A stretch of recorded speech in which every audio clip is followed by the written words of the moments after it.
Hello and welcome back to the Midlands Outdoor channel, back with another video today. Here we are in Kinver, going to check out some sandstone caves right away down the bottom by a river. So do you want to say hello? Hello.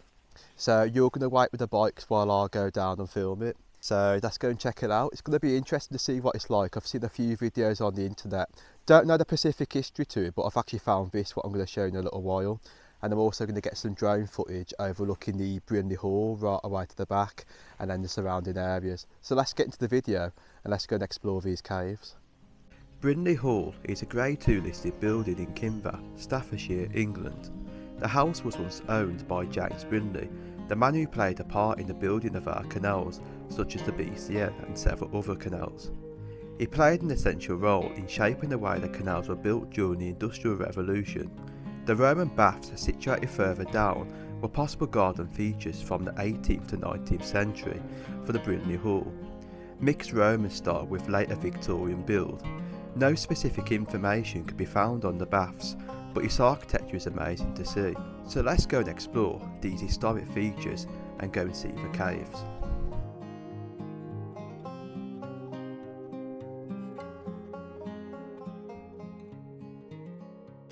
So right, you can just walk right away into this place. There's actually a path leading all the way down. I think it's actually joined by a little stream going all the way across. Let's go and take a look. So yeah, I'm correct. You can just see all this is actually derelict leading all the way to the bottom. I believe this is all part of that Brindley Hall. All this was actually built when the Brindley family lived into there as like an architectural feature for the back of the gardens. I think I've heard stories that it was actually built for the children. So you can just see the stream leading all the way down with some architectural features of a little bridge leading across. If I carefully zoom in, you can just see the little features hiding by all the overgrowth. It's quite cool to see that. But if I carefully head down, it is very slippy, so I've got to be careful. Right, I've got to get across this part here.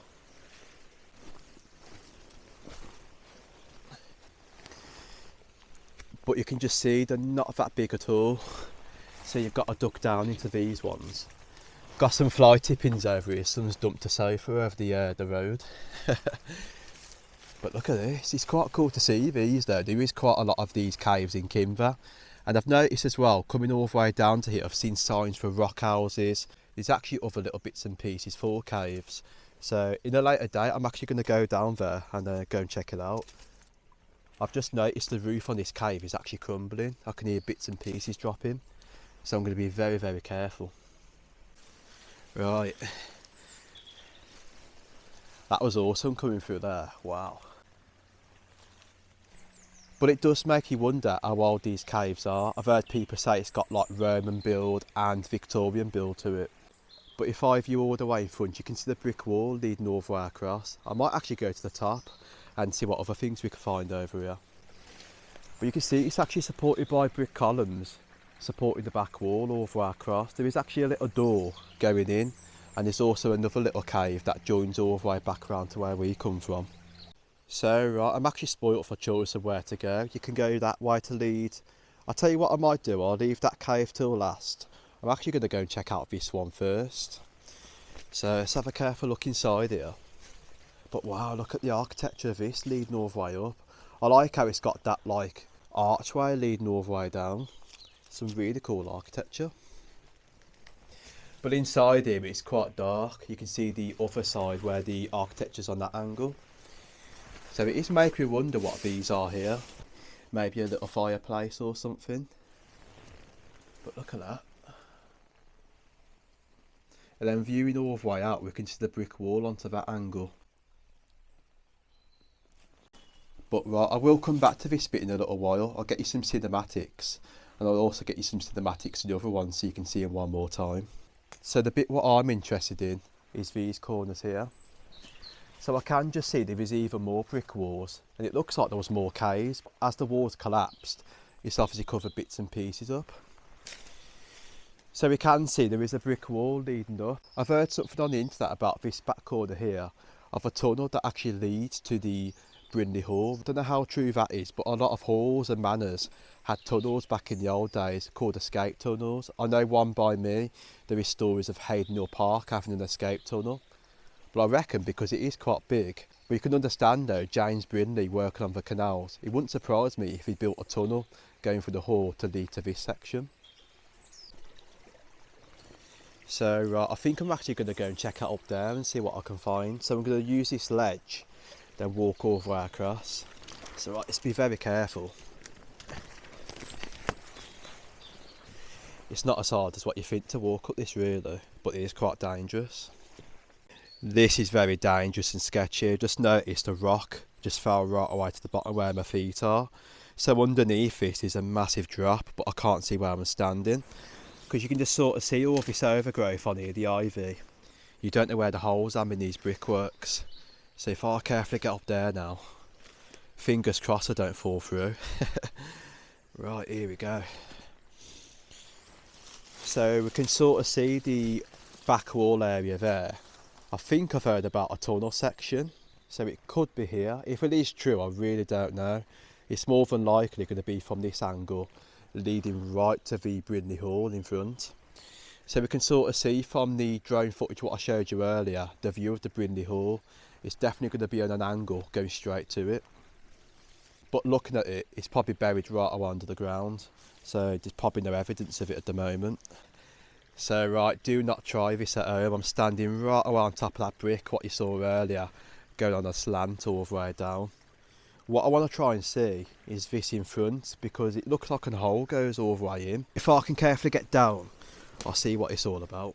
So I've actually just noticed it drops right away to the bottom. I'm not too sure if you can see it. This is pretty much the best view you're going to get of the bottom area there. So there possibly could be a tunnel, but it is very dark. Look at that down the bottom. You can sort of see where the light's coming all the way through, where the brick is actually broken on the one side. Or maybe it could just be where this wall's actually fell. It's actually going on a slope leading up. But it does look like it goes in sort of, so that is pretty cool. Never seen anybody go up here to have a look at it, but that actually goes down on a drop. So if we carefully get up, I might be able to use this ledge. Right, here we go.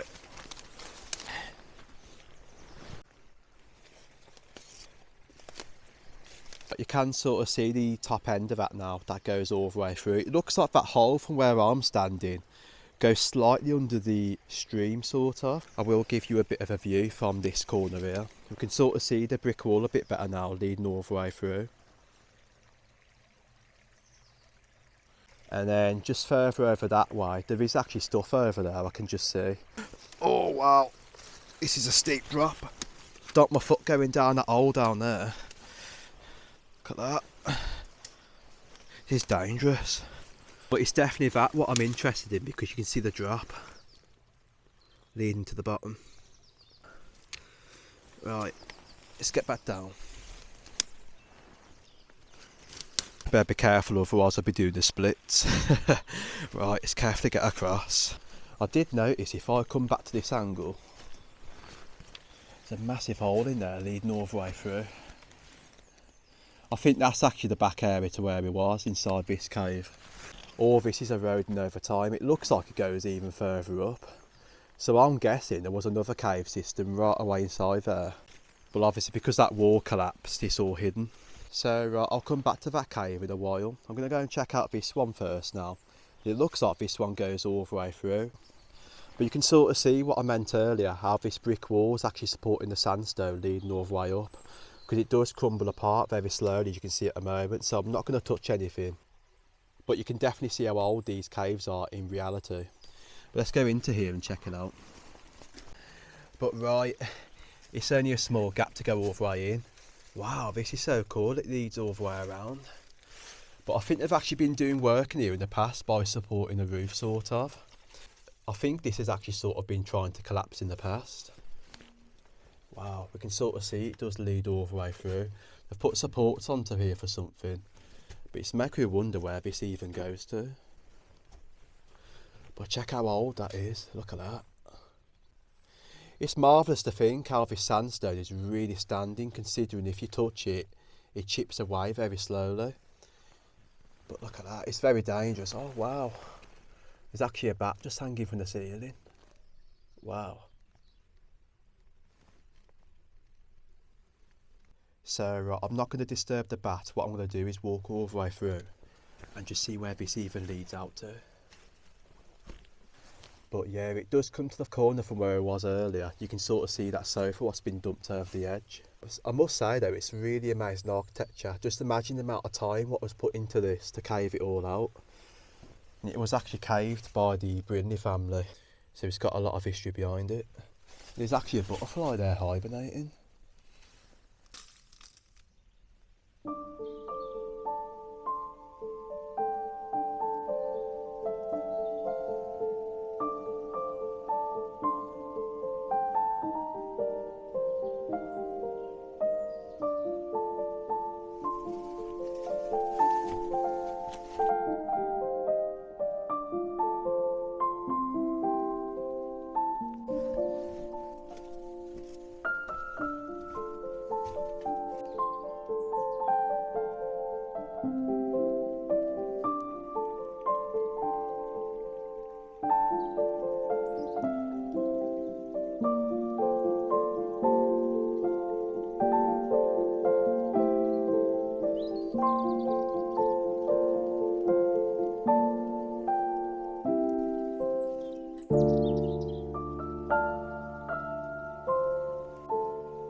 Wow, what an experience to see these caves. I think the favourite cave that I've explored has to be that one right away there, because it looks like a lot of work and detail has been put in the past to actually construct this one. But you can tell by the brickwork right away there leading all the way through. Here has definitely got to be an original cave. So it looks like there was more architecture and detail, but over the years the trees just took away the walls leading down and collapsed them. But the inside is amazing in this one, because I've noticed as well there is some very old dates in the wall. And if I carefully show you, I've noticed some very old signatures scribbled on the wall there. A very old date of 1946. Look at that. And then this one here, you wouldn't believe it, 1940. Check out the date of that. We've got another one, 1938. That's even going beyond that. That is insane. So you can clearly tell that over generations, many people have actually been to these caves. I did even notice there's even another one up here, 1932. It's mad to see these dates though. Check out this one. You can see there, 1932, JM. Another one, 1930. I don't think there's any dates into this part. No, there isn't. But there's even more dates up to there, 19 something. You could probably spend hours trying to find all the dates on the wall. Probably there's tons on there, but it's all caved out. I've actually enjoyed exploring this one though. Let's go and head out. But that's pretty much the land. It's not as big as what you think it would be. There is some very old stuff down to here. Before we go, I'll quickly show you. See that bridge a bit more better now, a little walkway bridge leading to the other side. Which is making me wonder though, if there's a little bridge there definitely has to be another big bridge where you could access it from the road. It might have also led into the Brindley Hall itself in the old days and went right away through. So it really does make you wonder though, when looking at the old brick walls, several bits and pieces, the way it actually used to be from those days. It must have been very different, but it's lovely to see it. But what a place. This is actually the bathhouses down Bath Lane.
So right, what a place. I'm glad you've enjoyed it if you've got this far in the video, but what an explore of the caves right away down the bottom. But there's so much to discover over here, but there's things right away hidden in the grounds. And you see one more time that bridge right away to the bottom. I think our next plans, when we do come back over this way, I'll go and find Samson's cave. I'll also go and find all the rock houses, I can go and film those. But if you want those, then definitely drop it to the comments, I'll make that happen. We'll see you soon. Thank you very much for watching from Midlands Outdoors out, and from Jules. Bye bye.